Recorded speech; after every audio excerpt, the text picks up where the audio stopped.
Praise the lord. యేసునామ స్మరణ అనే ఉదయకాల కార్యక్రమానికి మీ అందరికీ ఆహ్వానం. లేచారండి ఉదయకాలము. మరి ఏ భయాలతో ఎటువంటి కన్ఫ్యూజన్లో ఉన్నారో నాకు తెలియదు, కానీ ఒక చక్కటి వాగ్దానము రాజుల మొదటి గ్రంథము 11వ అధ్యాయము 34వ వచనం ఆఖరి లైన్.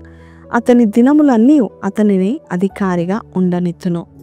ఇది ఒక గొప్ప వాగ్దానము. చాలాసార్లు దేవుడు మనకిచ్చే ఆనర్ కావచ్చు, హోదా కావచ్చు, అధికారం కావచ్చు, కొంతకాలం వరకు ఉంటుంది, తర్వాత ఎవరొకరు తీసుకుంటారు. కానీ దేవుడు ఈరోజు మనందరికీ ఇస్తున్న వాగ్దానము, మీరు ఎంతవరకు అయితే బ్రతుకుతారో అంతవరకు దేవుడు మీకు అధికారం ఇస్తారంట. సీఎం, పిఎం మనం చూస్తూ ఉంటున్నాము, రాజులు మనం చూస్తూ ఉంటాము. కొంతకాలం వరకు అధికారమును మరి చెలాయిస్తూ ఉంటారు. ఆ తర్వాత వారు ఆ స్థాయి నుంచి ఆ యొక్క హోదా నుంచి దిగిపోవాలి. కానీ దేవుడు ఈరోజు అక్కడి వాగ్దానం ఇస్తున్నాడు. ఎంతమందికి అలెగ్జాండర్ ద గ్రేట్ తెలుసు? అందరికి తెలుసు కదా. అలెగ్జాండర్ ద గ్రేట్ ఇండియాకు వచ్చాడు తెలుసా అండి. ఇండియాకు వచ్చినప్పుడు ఇండియాలో కొంత నార్త్ ఇండియా కొన్ని ప్రాంతాలను క్యాప్చర్ చేయాలని వచ్చాడు. అయితే ఆ టైంలో పౌరవ అనే రాజు ఉన్నాడు, పంజాబ్ రాజు.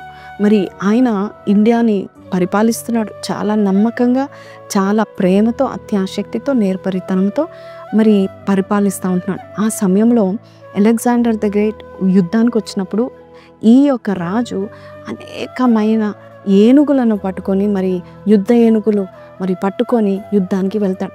అయితే చాలా జయము పొందుకుంటూ ఉంటున్నాడు. అలెగ్జాండర్ ద గ్రేట్ చాలా ఆశ్చర్యపడిపోయాడు. కానీ అలెగ్జాండర్ దగ్గర స్ట్రాటజీస్ ఉన్నాయి, ప్లానింగ్ బాగుంటుంది.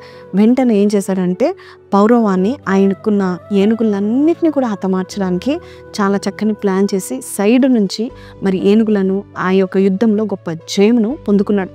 అయితే జయం పొందుకున్న అలెగ్జాండరు రాజు దగ్గరికి వెళ్ళి, పౌరవ దగ్గరికి వెళ్ళి, ప్రతి రాజు దగ్గరికి వెళ్ళి నేను అడుగుతాను, how should I treat you, నేను ఎలాగ చూడాలి, నువ్వు ఓడిపోయావు కాబట్టి నీతో నేను ఎలా పరిగమించాలి అని అడుగుతాడు. అప్పుడు ఈ పౌరవాన్ని రాజు ఏమంటాడు తెలుసా అండి, treat me like a king అని చెప్తాడు. ఈ మన భారతదేశపు రాజు అంటాడు అలెగ్జాండర్తో, నన్ను ఒక రాజు వలె ట్రీట్ చేయండి అని చెప్తాడు. ఆ మాటకు ఆశ్చర్యపడిపోతాడు అలెగ్జాండర్.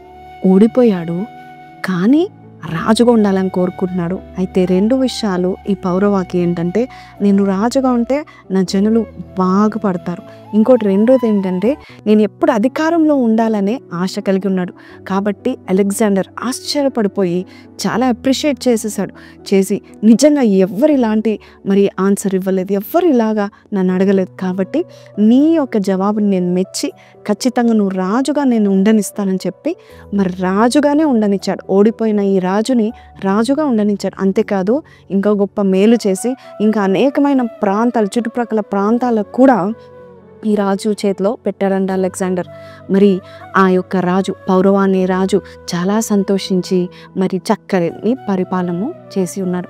ఈరోజు ఈ మాటలు ఎందుకు చెప్తున్నానంటే, మన ప్రభు కూడా మనం చూసి నేను అధికారిగా ఉండనిస్తాను, నువ్వు ఏ స్థాయిలో ఉన్నావో ఆ స్థాయిలో నేను నిన్ను ఏ సింహాసనం మీద నేను కూర్చోబెట్టాను అదే సింహాసనం మీద నీ బ్రతుకు దినమును కూర్చుండేలాగా నేను చేస్తాను. నీ స్థాయిలు, నీ యొక్క హోదా ఎవరు తీసుకున్నంతగా నేను హెచ్చిస్తానని చెప్తున్నా. మన ప్రభు చాలా గొప్ప దేవుడు, అందరికీ ఉపకారి అయిన దేవుడు ఈరోజు నిన్ను చూసి ఈ వాగ్దానం ఇస్తున్నాడు. ఈ వాగ్దానం బట్టి సంతోషంగా మరి ఈ ప్రార్థనలో ఏకీభవించి స్వీకరిద్దామా? ప్రార్థన.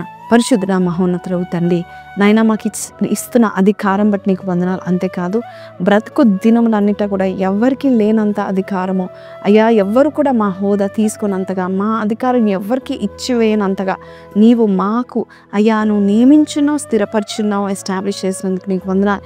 ఈరోజు ఇచ్చిన ఈ వాగ్దానం ప్రతి ఒక్కరిని నువ్వు దీవించి ఆస్వాదించి అయ్యా వారికి ఏ లోటు లేకుండా చూసుకోమని నజరేయుడైన యేసు పరిశుద్ధ నామములో అడిగి వేడుకొంచున్నాము తండ్రి, ఆమెన్. సో ప్రైజ్ లార్డ్ అండి. దేవుడు మనకి చక్కటి వాగ్దానం ఇచ్చాడు కదా. మీరు ఏ హోదాలో ఉన్నా, ఏ స్థాయిలో ఉన్నా, మీ బ్రతుకు దినములంతా కూడా దేవుడు అదే పొజిషన్లో మిమ్మల్ని పెడుతున్నాడు. విశ్వాసంతో ఏకీభవించిన వారు కింద కమెంట్లో I am going to be in the authoritative position all the days of my life అని పెట్టండి. May God bless you. Have a blessed day. Don't forget to like, share and subscribe. Praise the Lord.